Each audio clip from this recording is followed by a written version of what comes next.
Hello mayam punamakpu taramnauchari mayam asisidi nong yamna leiko nong so ayukta yam kanna chuki aduga sina khara hangakpei matangdani dum asise dum pung 3 makhai ka tarakpagi dugani khoi lai khramna ka tawbase ado siga voice over oina happe sise lai khurambagi loirae sida lai khuramba loiraga aise ngasi phi yam su phi nganna su suna lachalle dum nganna haibu dum misinda dry tawna khotna loi losille aduga mathakta phaw ka khattoini sidi nongthi su phajana mangi ado pung 3 tarakpadadi pung loi loire se phi mayam jame ngasidi nganna kana tawna pung 5 dai dum phi suba hawre ngarangdagi omakpa hadi umjan phi se kana tawna thamba sudadi yadraba nonjanna thammabane sudana haji sudoe sunda su khara di chandare room da khara sinjellage kumani chak thongna bagi tawrani office ka do mina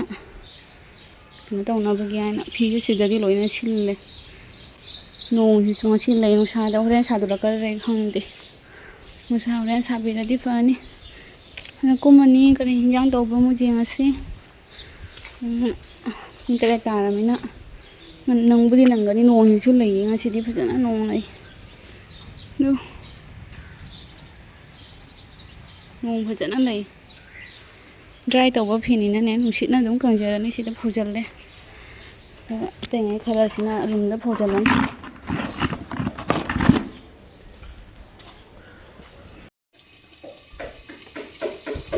ngakchobi se ngarang lerakpadoni ngakchobi ai singa se ahan batari ngakchobi pa le reini thaudi thoi phajana se ngam hai type ta su oi kari hai dono ngarang khara jai gare ngarang aduga haji khara jai rani aduga khara thongage pan su katang ironge papa do pan iron bachani nge na hai katang ngan chillaga ne papa gi melan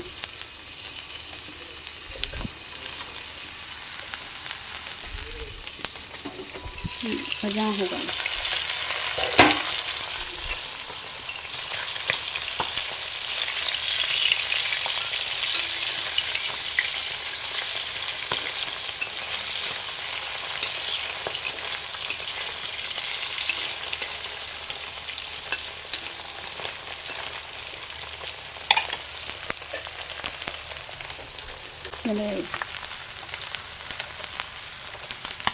nga thongba ma leire sina pani ron badu su loire sida leire papa da pani ron ba chaninge haibado hauso haurame yamna bo kari jengai no tu gi ha kari jengai no ma samni thua khak sang ai jing lei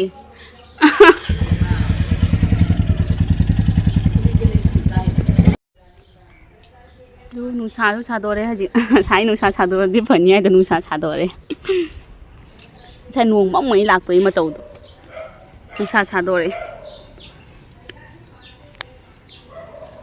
कोई उम्र तो नाम की जहन मदो मसी मुझे हन लगे से उम्र की कई आगे कमेंट का हाइरक पनी समाई समाई तो काइन कथलू आइना सेम आइना तो मपान सारे ओइगद्र दिखंग दे दु मना 3 चाबदु दिने खितंग मरक्ता मनिता जावरी जाम जावद्रे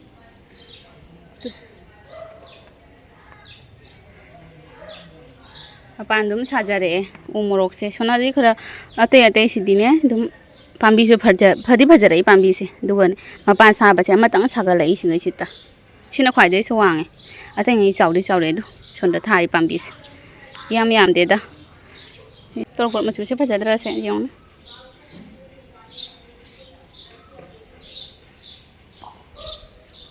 नोंग फजना हाइदरा मा मुनुसा सादोरे फी कंगना बयैना यामता सा सरियं मकोक मिरुम दाई करिगिनो हंदे अयुक्तसु कनोगे सरियं मकोक थोंबा मा लेरे पानी रोमबदो मिरुम जे सुम ता ले ना माइरे ना ngौबा लेरे ओइ सिना मसाइगे ngakchobi do thongba habe hachale palan sa papa gi lan hore na cha hare cây cây quá đi rồi bao mô lô tới dùng không ta nghỉ một rồi chứ nào mua nè mà má nghỉ một rồi nè mà đi mà ngay hết phần độ nghỉ một rồi người ta nói sang người ta làm gì Matanga jengake hang. Papa ghee moro thira ke ghee moro. Pan đi lên cái hầu đi. Machi da chare ma ko thong bana cha tai. Chare ma ko thong ba mai den.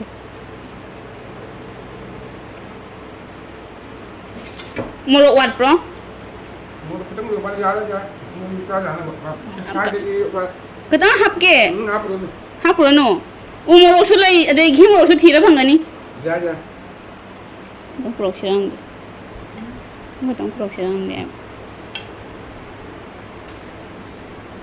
Mari ka no tai bani. Kucing chin.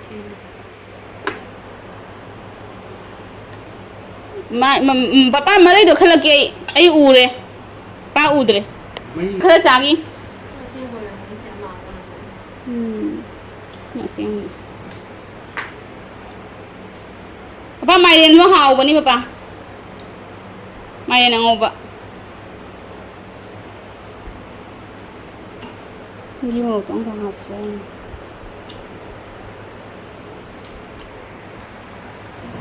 Papa hao ra po. Hao. Hao rồi. Main gidi. Main chadra po. Chanindra po. Tin chadra main jam hao bani.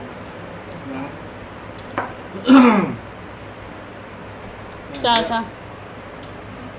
Chamos po, chamos. Khai lo.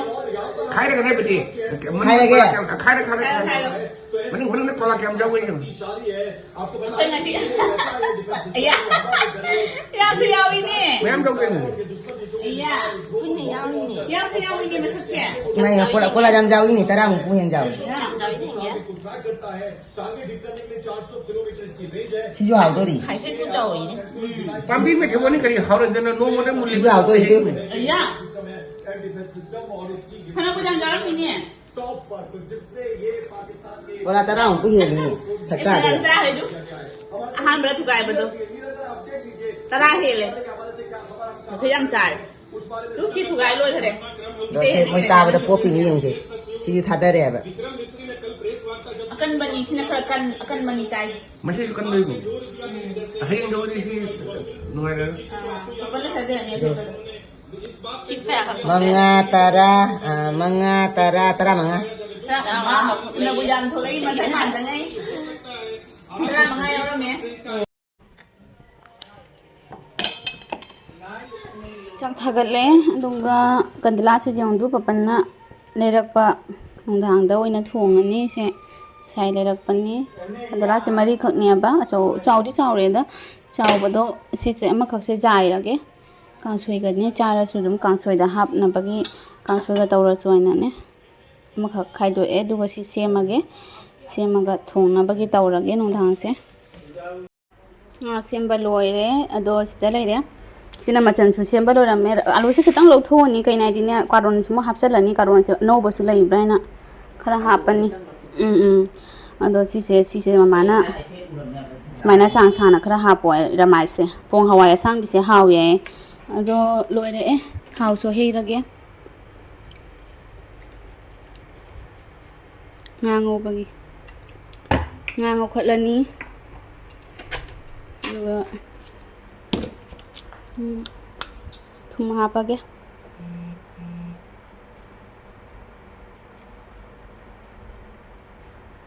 kandala se loken mali kandala se sina machu leire alais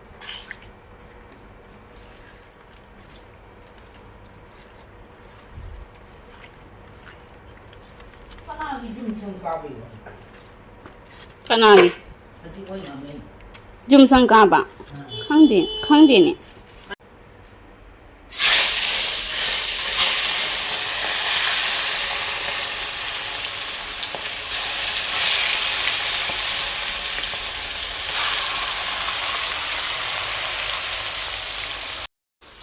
Same hero na yam panjaba karon se odi nga ga cha de ba mandi karon se odi chai se nei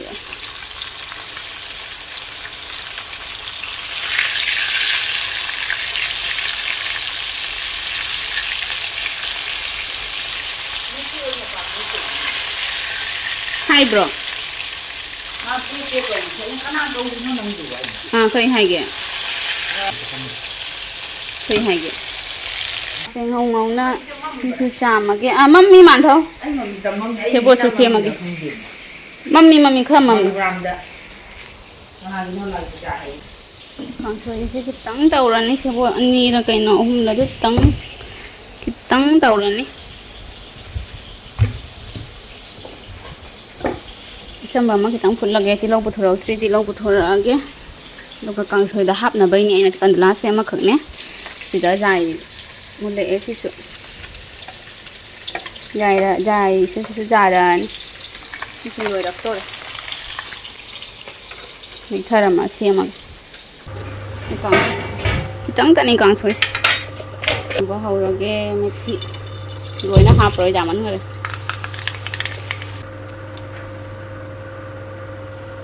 kan la yai bese ma ka hape hoi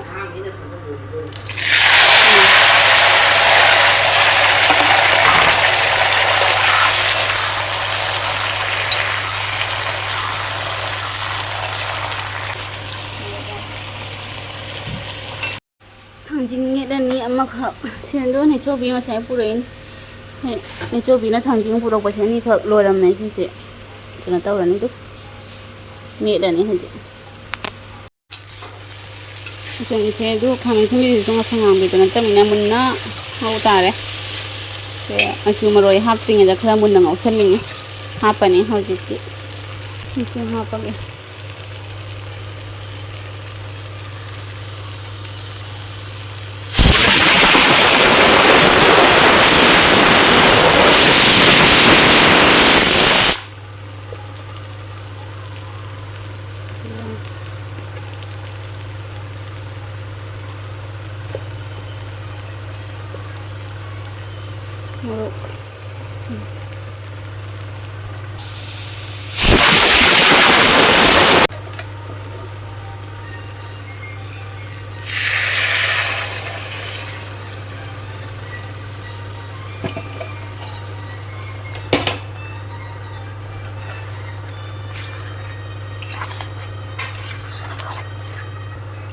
fajana lolan duga mahi ko na hap ke thangjing ge ngari su taw ba loire thangjing ge ngari se khoi di ngari yam changi si se irola su jam changi amepi da thangjing ni ladi jam na changi ba duna khatang hena tawsan na thamme hayeng tawrasu thamba yana ba yaina aduga si su mahi hapa yara ni loina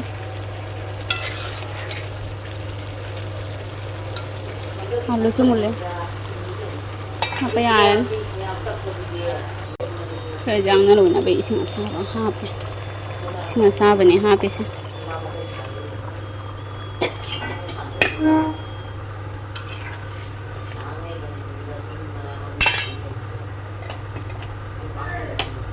pawai lai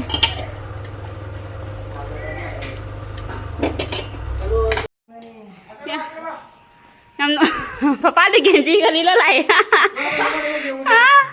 rồi ta đi haji mà ta haji kana tau lai ne phajum masai na dress haji na dress haji na phajum se lai do ta do se ngasai video da ta do uba yang nungsi yang nungai kai ta khulai ne oi ma ta do uba da yang nungai yang nungsi kai na ayya sida le du mama na ba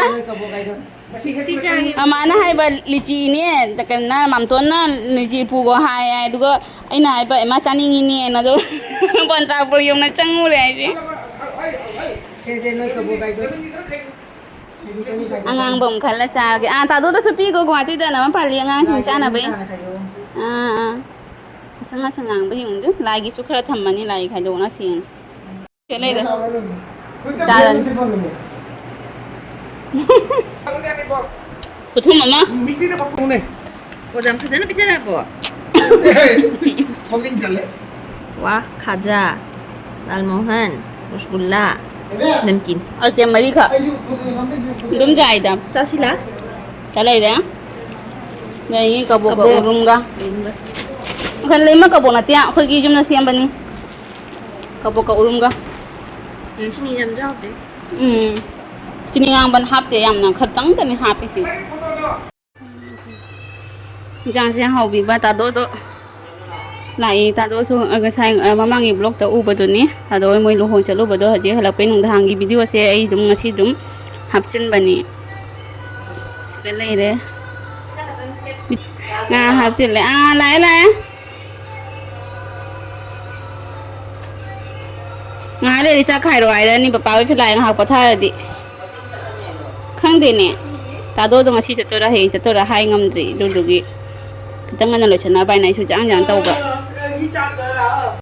Thum hapage. Hapagoy na thum hape ngasi di.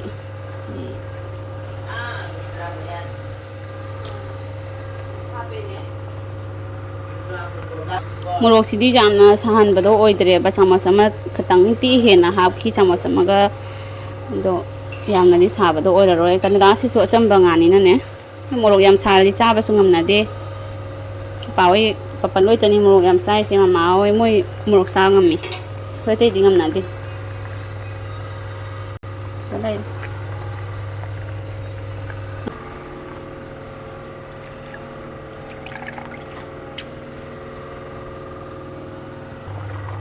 Phần đá thùng bắt lôi đây lôi nồi đây rang ra đây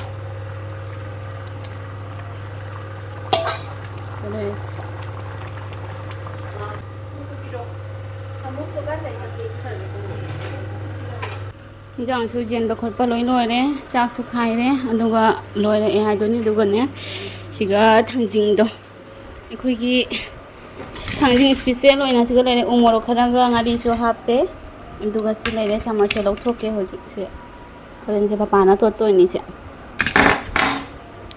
ado mayam ulla ro ge te video se continue ta wor ge nu dhan na dum si lo re bani na channel tum mane mayam ne blog ta ya na phana se mayam Kaya na rin siya, mga sige, di matang si dalo sila ge. Bye.